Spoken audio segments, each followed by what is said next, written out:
हेगे बचपन से प्यार कर रही,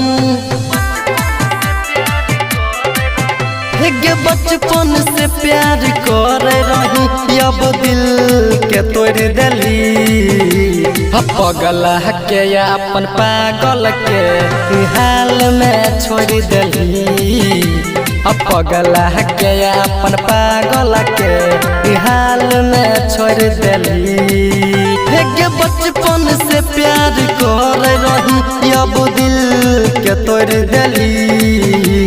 पगला के अपन पागल के हाल में छोड़ देली। पगला के अपन पागल के हाल में छोड़ देली।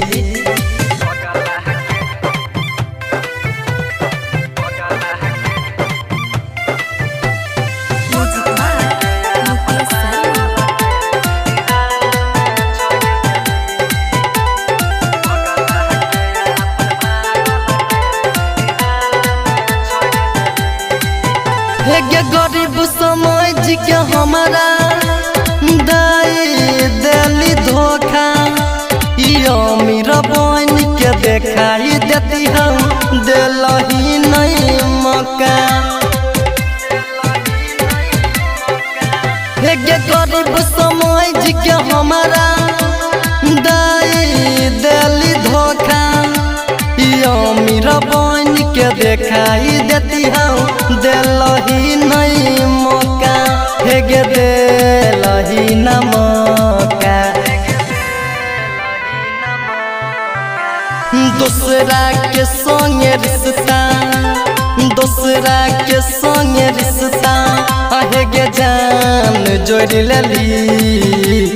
पगला के अपन पागल के हाल में छोड़ देली। पगला के अपन पागल के हाल में छोड़ देली।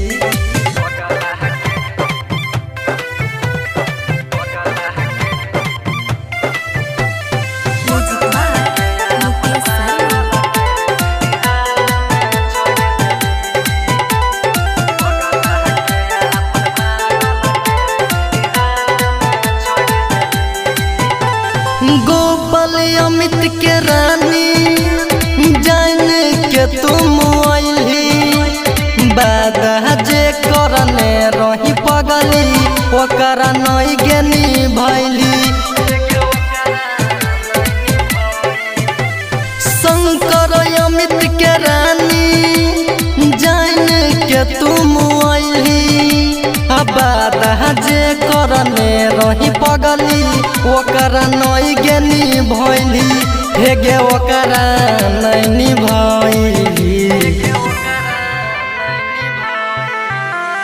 गुरु कुमार के बाबू, गुरु कुमार के बाबू दिलवा में दर्द देली। पगला के अपन पागल के हाल में छोड़ देली।